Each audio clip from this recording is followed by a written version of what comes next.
Children say the craziest things.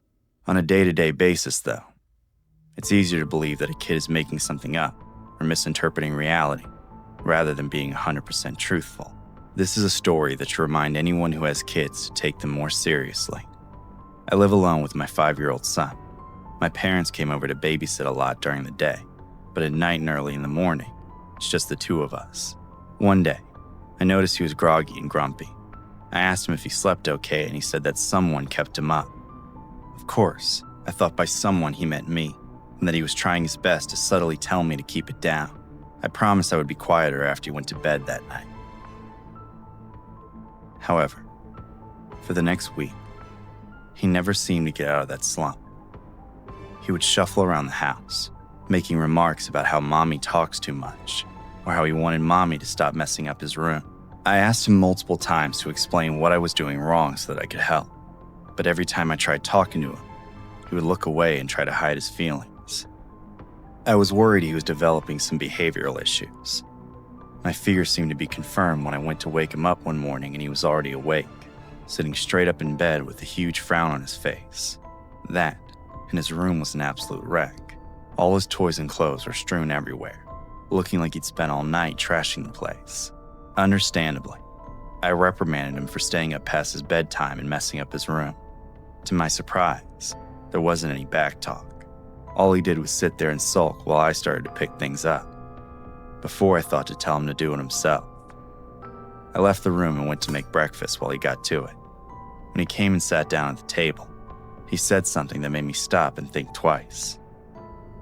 Still upset from earlier, he grumbled. I wish people didn't have to knock to get in the house. We didn't have a doorbell, so guests and couriers would always knock.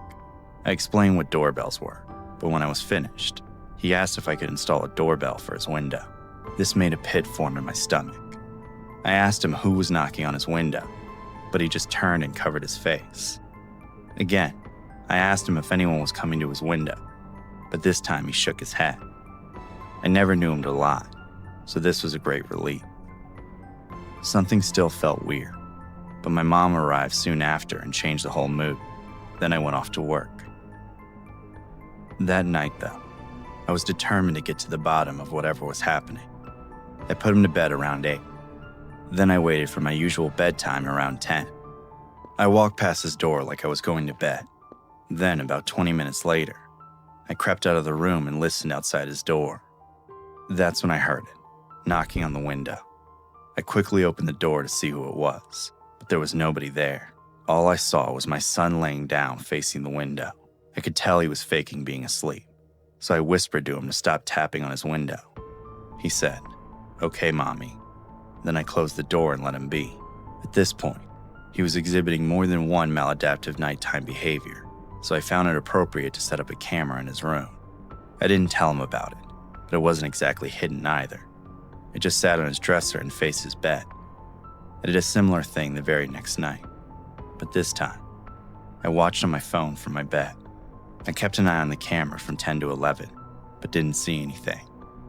I had to get to sleep eventually, so I decided to let the motion detector record anything that happened overnight.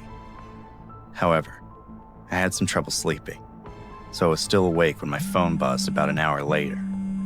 There was movement in the room. I opened up the app and saw the most haunting image of my life. Someone was crawling through my son's window. The next moments were a blur of sheer panic and rage. I grabbed the club I keep by my bed for defense. Then I rushed to my son's room. I barged through the door to see some masked person in his bed, not just on it, but under the covers with it. I screamed bloody murder and ripped them out of the sheets. Then I started wailing on them without mercy. It was only when I could finally hear the screams from the person I was beating that I finally stopped. When I recognized the voice behind the mask. It was his mother, my ex-wife. I froze as I realized what I had just done in front of my child. His mother and father had just turned into animals, one literally trying to kill the other right in front of his eyes. They were both sobbing and begging me to stop, but I just couldn't hear it in time. I called the police to let them deal with the rest. My ex was arrested for violating the restraining order I filed against her on my son's behalf. The whole reason we separated and I got full custody was because of abusive things she did when our son was much younger. but I never thought she was still so obsessed with us, and crazier than ever. I know I was within my rights to do what I did, especially considering whatever sick ways in which my ex was trying to influence our son. But I just know it traumatized him beyond belief. He'll be dealing with those awful memories for the rest of his life. If I'd only listened more closely to what he was telling me, it could have been stopped long before it came to the catastrophe that it did.